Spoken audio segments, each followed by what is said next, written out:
வணக்கம் நண்பர்களே. இன்னைக்கு சமூக வலைத்தளங்கள் ஃபுல்லா இந்த படத்தை பத்தி தான் எல்லாருமே பேசிக்கிட்டு இருக்காங்க. டிசி படம் எப்படி இருக்கு, நல்லா இருக்கா, திரையரங்கு போய் பார்க்கலாமா, இப்படிங்கிற பல விஷயங்களை இந்த வீடியோல தெரிஞ்சுக்க போறோம். ராக்கி படத்துல ரத்தமும் வன்முறையுமா வந்து நம்மள அப்படியே மிரள வச்சவர் தான் இயக்குனர் அருண் மாதேஸ்வரன். அதுக்கப்புறம் வந்த படங்கள்ல விஷுவல் கெத்தா இருந்தாலும் கதை கொஞ்சம் பிசிறு தட்டுருந்துச்சுன்னு சொல்லலாம். ஆனா இந்த முறை அவரோட கம்பேக் எப்படி இருக்குன்னு பார்க்கலாம். அதுவும் யாரு கூட தெரியுமா? லோகேஷ் கனகராஜ் இந்த படத்துல கதாநாயகனா இறங்கியிருக்காரு. இவங்க ரெண்டு பேருமே சேர்ந்த டிசி படம் எப்படி இருக்கு? அருண் மாதேஸ்வரன் விட்டதை பிடிச்சாரா? வாங்க பார்க்கலாம். ஃபுல்லா இந்த வீடியோ பாருங்க. மறக்காம நம்ம சேனலை சப்ஸ்கிரைப் பண்ணி வைங்க. காவல்துறை ஆயுதங்களை திருடிட்டு ஒரு போலீஸையும் போட்டு தள்ளிட்டு தப்பிக்கிறாரு தாஸ், அதாவது நம்ம லோகேஷ் கனகராஜ். போலீஸ் கிட்ட இருந்து தப்பிக்க சென்னை ஹோட்டல்ல பதுங்குறாரு. அங்க பார்வதியை சந்திக்கிறாரு. அந்த கெமிஸ்ட்ரி கொஞ்ச நேரம் தான். இன்னொரு பக்கம் பாலியல் தொழிலாளியான சந்திரா, அதாவது வாமிகா, அவங்களோட கதையும் டிராவல் ஆகுது.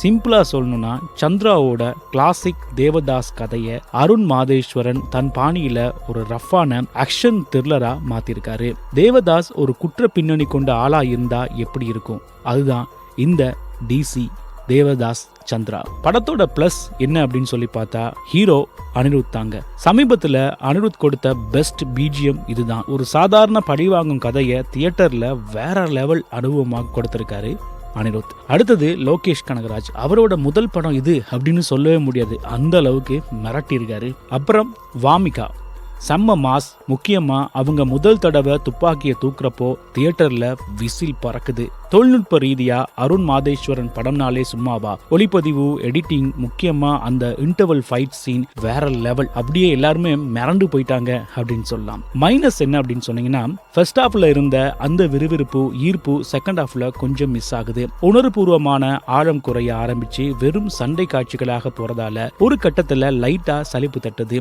வசனங்களும் சில இடங்கள்ல நாடகத்தனமா இருக்கு. செகண்ட் ஹாஃப்ல கோட்டை விட்டிருந்தாலும் அருண் மாதேஸ்வரனோட முந்தைய படங்களை விட இதுல எமோஷனல் நல்லாவே ஒர்க் அவுட் ஆகிருக்கு. அனிருத்தோட வெறித்தனமான இசைக்காகவும் மாசான ஆக்ஷன் சீன்ஸ்க்காகவும் தாராளமா தியேட்டர்ல போய் இந்த படத்தை பார்க்கலாம். இந்த படத்தை நீங்க பார்த்துட்டீங்களா? உங்களுடைய கருத்துக்களையும் கமெண்ட்ல சொல்லுங்க. நம்ம வீடியோ உங்களுக்கு பிடிச்சிருந்தா லைக் பண்ணுங்க, கமெண்ட் பண்ணுங்க. மறக்காம நம்ம சேனலை சப்ஸ்கிரைப் பண்ணி வைங்க. இன்னொரு வீடியோல உங்களை சந்திக்கிறேன். வணக்கம் நண்பர்களே.